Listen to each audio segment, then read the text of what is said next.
Adobe patches a flash vulnerability. Invisimole is a discrete selective cyber espionage tool. A Facebook glitch inadvertently changed users' default privacy settings. Leidos exits the commercial cyber market. China is back at IP theft and some conventional cyber espionage too. Congress wants explanations of data sharing with Huawei and ZTE, and it wants those companies investigated as security risks. And the Fed's Facebook friend felons.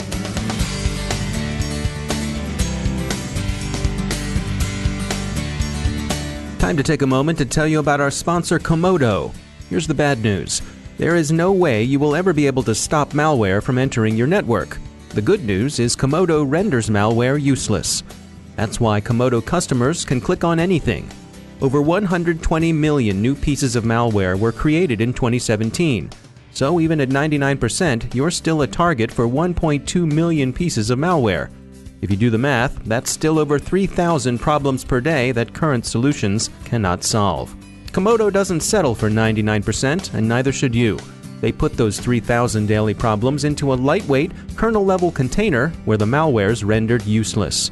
With Komodo's patented auto-containment technology, they bulletproof you down to hour zero every time, solving the malware problem. So with Komodo, you can say with confidence, I got 99 problems, but malware ain't one.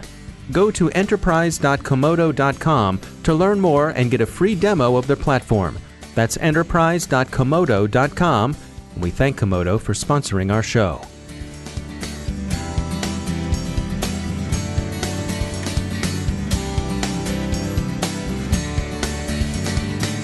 Major funding for the CyberWire podcast is provided by Cylance. From the CyberWire studios at Data Tribe, I'm Dave Bittner with your CyberWire summary for Friday, June 8th, 2018. Adobe issued an emergency patch yesterday of a flash vulnerability that's being exploited in the wild. The company credited security firm Iceberg with alerting them to the problem. The exploit, CVE 2018-5002, is being used to backdoor a selected set of Windows machines. Most of the exploitation has been against targets in Qatar, still in bad odor with other regional Arab powers including Bahrain, Egypt, Saudi Arabia, and the UAE, all of whom participate in a trade embargo against Qatar. At issue are Qatar's alleged Iranian connections, Iran, of course, representing a regional and religious rival to the Sunni governments in the area. Whether you're in Qatar or Cucamonga, if you use Flash, you'd be wise to apply Adobe's patch. ESET is analyzing Invisimole, a cyber espionage tool that can backdoor targets, engage in remote code execution, and steal audio from infected devices. It's uncommon, and ESET offers no attribution, but the malicious malware has been found in Ukrainian and Russian computers. A Facebook glitch inadvertently turned some 14 million users' private data public. It changed the default settings on those accounts from private to public at the end of May, between the 18th and the 22nd of the month. Facebook regrets the issue and advises users to take a look at whatever stuff they may have posted last month. Leidos becomes the latest U.S. federal contractor to exit the commercial cybersecurity market, selling its commercial unit to the Paris-headquartered multinational Capgemini, which hopes its acquisition will help it make further inroads into the North American market. CrowdStrike says that after more or less abiding by a 2015 mutual undertaking with the U.S. not to engage in the massive theft of intellectual property, China is back at it with a vengeance. CrowdStrike doesn't offer any particular reason for the upswing, merely making note of what it's seeing, but observers speculate that it's linked to recent trade tension between the U.S. and China. Recorded Future sees a different potential explanation, at least a partial one. They see the shift as the result of reshuffled agency equities after the consolidation of signals and intelligence organizations into China's large strategic support force, a process that began in late 2015. The Strategic Support Force is intended to play a significant role in China's strategy for achieving technological and economic superiority sooner rather than later this century. And of course, the royal road to such superiority is much eased if you can simply take the technology as it's developed. The U.S. is aware of this, having taken official note of the matter in a March 22nd report by the Office of U.S. Trade Representative. Intellectual property isn't the only concern with respect to China's cyber operations. They're also engaging in more obvious forms of espionage.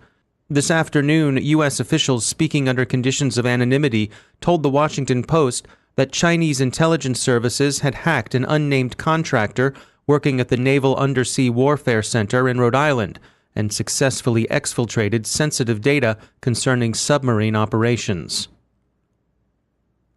There are also human intelligence concerns related to data sharing and analysis.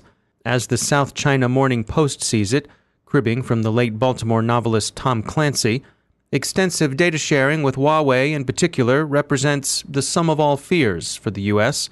As the paper puts it, quoting a tweet by Senator Marco Rubio, a Republican from Florida, quote, "If Facebook granted Huawei special access to social data of Americans, it might as well have given it directly to the government of China." End quote. Here's an irony. Facebook is banned in China, where the regime isn't particularly open to platforms that facilitate social interaction. But the government there is thought to be interested indeed in the data Facebook holds on its users elsewhere. Facebook did acknowledge earlier this week that it had shared access to data with a number of Chinese companies that included Lenovo, Oppo, TCL, and of course Huawei. They did so, said Facebook's vice president of mobile partnerships, in a controlled way. Controlled or not, Huawei denied collecting or analyzing Facebook user data. Few in Congress seem mollified. Indeed, the U.S. Congress appeared to be loaded for bear in its investigations of ZTE and Huawei and their alleged U.S. partners, Facebook and Google. Senator Warner, a Democrat from Virginia, has promised to lead efforts to pull away the lifeline President Trump tossed ZTE. ZTE, you will recall, was in Commerce Department hot water for its evasion of U.S. sanctions against various pariah regimes, especially Iran and North Korea. It was also in hot water for lying about its dealings with those countries. ZTE agreed, in exchange for renewed access to American products it needs to stay in business, to pay a fine of more than $1 billion, to overhaul its board of directors, and to install a U.S. designated compliance team that would look to its good behavior over the next 10 years. But Congress intends to continue its investigations. Security, and not sanctions evasion, is the issue with the Chinese companies. Google seems likely to be hit with a record EU antitrust fine over the way in which it manages apps in the Android ecosystem. The fines, which Reuters expects the European commissioners to announce in about a month, during the week of July 9th, are thought likely to exceed the 2.4 billion euros Google endured last year. The 2017 fines were over the ways in which the search engine favored its own products over those of competitors. This time, they're mostly concerned with the ways in which Google's dominant position in Android enables it to bend app developers to its commercial will. The U.S. Federal Trade Commission wants to hear from cryptojacking victims. If you've been the victim of crypto mining software installed in your devices, you can let the FTC know online at ftc.gov/complaint. The Commission's announcement is thought by observers to amount to the first notice by the U.S. government that cryptojacking is illegal. Finally, we found out, and we were asking for a friend, that law enforcement personnel often make it a practice of friending convicted felons on, where else? Facebook, once such felons have served their time and are out of the slammer. Why do they do it? To keep an eye on them. Felons, for example, aren't supposed to own guns, yet they persist in posing with them in front of their Facebook friends. A Delaware court ruled that the undercover practice is perfectly legal, so caveat shooter, if that is you're a felon, not that any of you would be.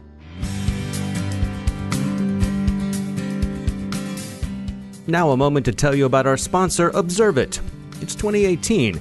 Traditional data loss prevention tools aren't cutting it anymore. They're too difficult to deploy, too time-consuming to maintain, and too heavy on the endpoint. They are high maintenance and require endless fine-tuning.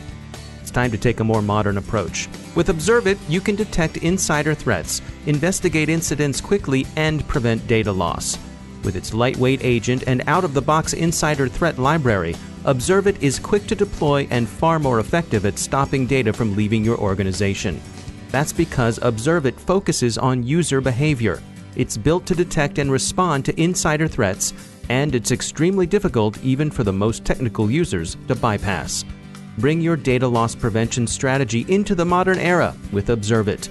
Learn more at observit.com/cyberwire. That's observit.com/cyberwire. And we thank Observit for sponsoring our show.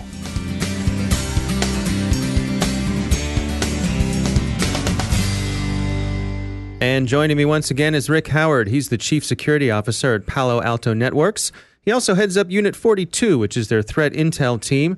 Rick, welcome back. You all recently had your Cybersecurity Canon Hall of Fame Gala. By all accounts, a successful, fun evening, and you wanted to bring us up to date and share with us who were the winners this year. Yeah, this is the culmination of the 2018 season where we actually gave awards, the Hall of Fame awards, to the winning authors. And you know what the Canon Project is. It's it's kind of a rock and roll Hall of Fame for cybersecurity books, been going on for 5 years. And so if you're going to better yourself this year and read some book on some new topic, how do you decide, okay, which book you want to read? And if you go to Amazon and look up cybersecurity books, you're going to have to choose between some 2,000 and 3,000 entries. So how do you decide? So here's this give back to the community service. The community reads the books, finds out which books you should read, and those are the ones you should start with. Do you want to hear who won the Canon Gala Awards for this year? I'm on the edge of my seat. I can tell. All right. So the first one, it's been on the candidate list for a couple of years, right? But we're very happy to put in the Hall of Fame a book called Metasploit, The Penetration Tester's Guide by David Kennedy, Jim O'Gorman, Devin Kearns, and Matty Aroni. I think that's how you say his name. Now, you've heard of Metasploit before, right? Sure. Yeah, it's a tool that's been around for years. It's the default tool for penetration testers. But what's great about this book, it's written for beginners. So if you're new to the craft, you can take it and learn how to become a penetration tester using this tool. There's also lots of information for the seasoned practitioner. So Metasploit has made it into the Hall of Fame. All right. Who else? Second one, Site Reliability Engineering, How Google Runs Production Systems by Betsy Beyer, Chris Jones, Jennifer Petoff, and Neil Richard Murphy. Now, I've been hawking this book for the last year or two. Mm-hmm. I love this book. Okay, it is the follow-on reader if you've already read the Phoenix Project and you are interested in DevOps and the DevOps philosophy. This particular book, Site Reliability Engineering, is the how-to manual. All right, it's how Google did it when they started their first search engine back in 2004. They were doing this DevOps kinds of thing, 6 years before DevOps even had a name for itself. So if you want to figure out how to do it, that's the one to do. Number 3, for my social engineers in the crowd, Unmasking the Social Engineer, The Human Element of Security by Christopher Hadnagy. Okay, now this book is for serious readers, okay, who want to understand everything they can about the topic of social engineering.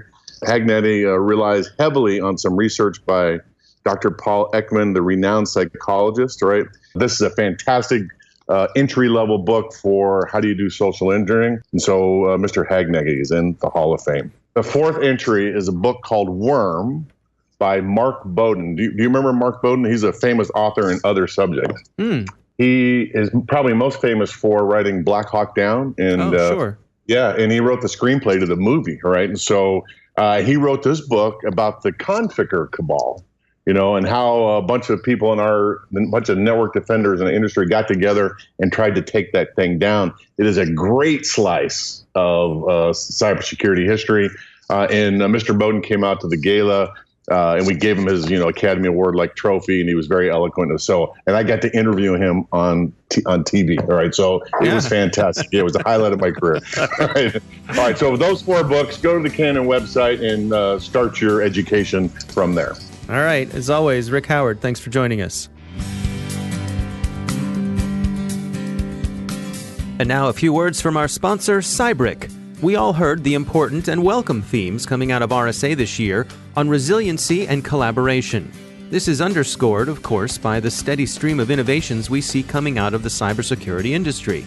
But what does all this really mean for IT, security, and development teams day to day? Join Mike Brown, retired Rear Admiral in the U.S. Navy and former Director, Cybersecurity Coordination for DHS and DoD, for a lively discussion on the industry's current direction the type of collaboration that yields immediate results to teams, and the criticality of protecting application infrastructure. This insightful webinar is taking place on Wednesday, June 20th at 1 p.m. Eastern Time, so be sure to register at cybric.io/cyberwire and tune in on the 20th. That's Cybric, cybric.io/cyberwire. And we thank Cybric for sponsoring our show.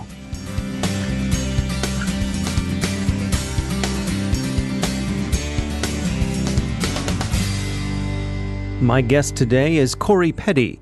He's a blockchain scientist at Booz Allen Hamilton and host of the Bitcoin podcast and Hashing It Out. When I got into this, we always wondered when people would understand or know about blockchain or Bitcoin or cryptocurrencies. And now, based on the plethora of ICOs and the public interest they've received, most people have heard the words but don't quite understand what it means or what they do or the implications of what they can do. And right now, we're in a state of building the basic infrastructure that's required for people to interface with these technologies without really knowing it, like how we use the internet today. Now, with all of the enthusiasm, particularly with Bitcoin and sort of the gold rush, if you will, do you suppose that blockchain has suffered for that? I mean, it seems like in some areas it's become a bit of a punchline. That's kind of a sign of the times for me. What had happened, we created something called the ERC20 token and made it simple enough for people to use and interact with without them really knowing what they're doing. And so I liken it to us finding out how to use fire and burning ourselves a little bit during the process of figuring out how to use it. And we're going to see this happen multiple times as we keep creating new standards and new tools people can use that's based on blockchain, and then watch as people play around with it to see where it's useful. What do you have your eye on? What are some of the areas of focus for you in terms of the usefulness of blockchain? I have a hard time not spreading myself too thin, to be honest. It's such a infrastructure level, like the ground zero of how computers operate and transact digital assets, that it has a finger in almost all parts of human existence, whether it be how we come together on decisions, large decisions in a decentralized manner across the globe, how we transact value, how we send money.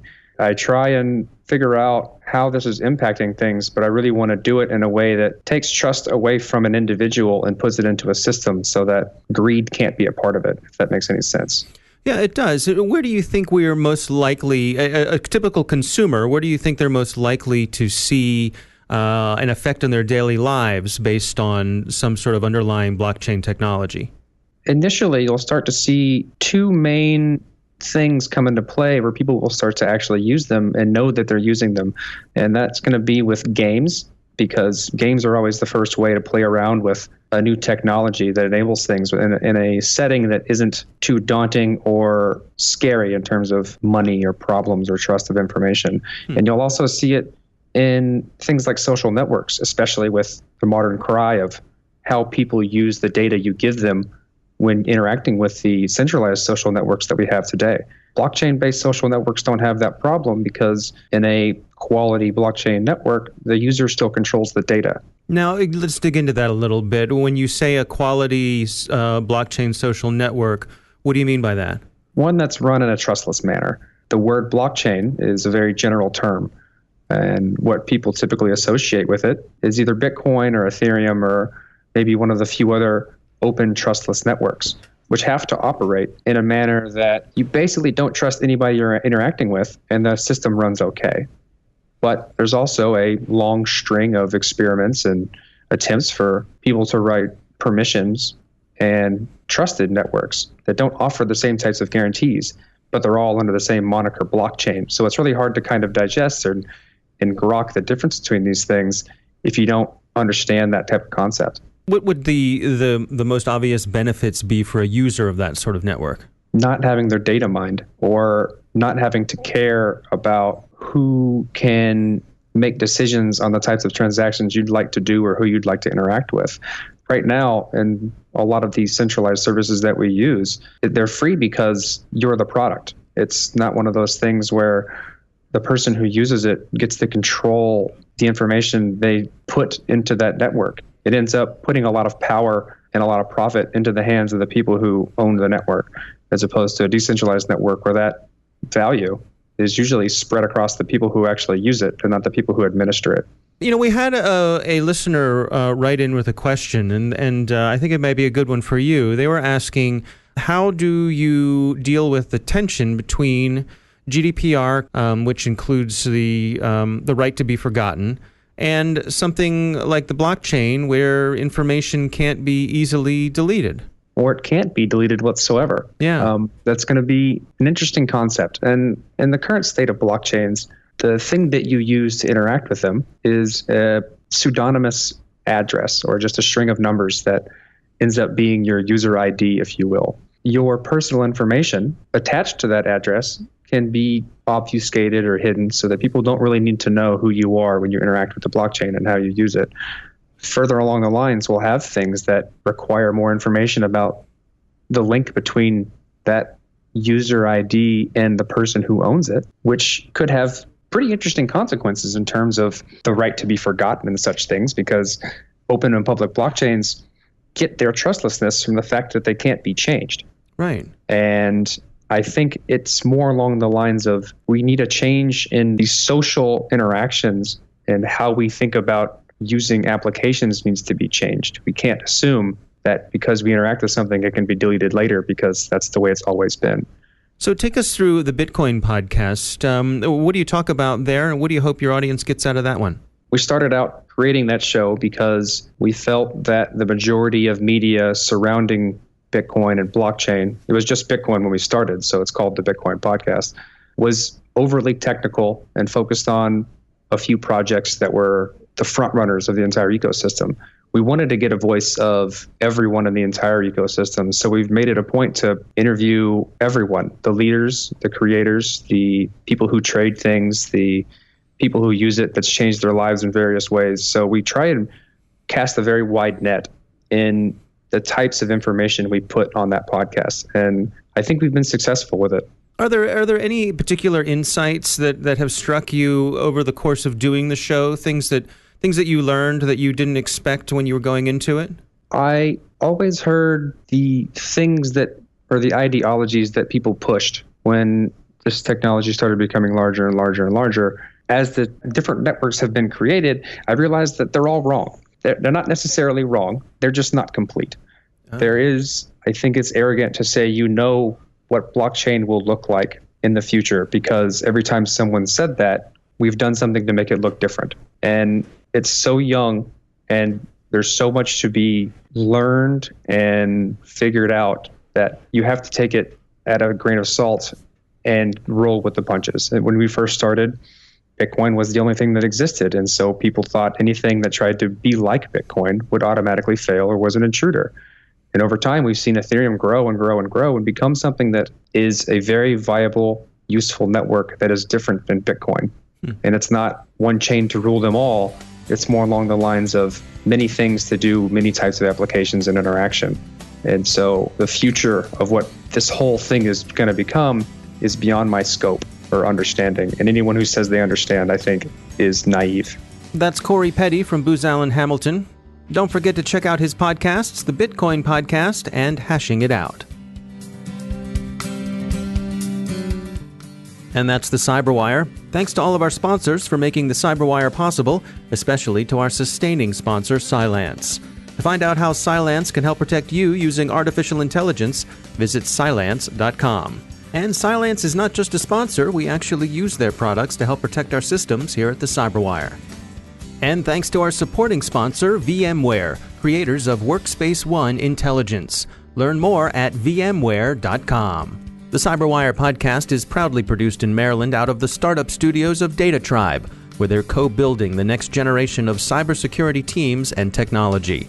Our show is produced by Pratt Street Media with editor John Petrick, social media editor Jennifer Iben, technical editor Chris Russell, executive editor Peter Kilpie, and I'm Dave Bittner.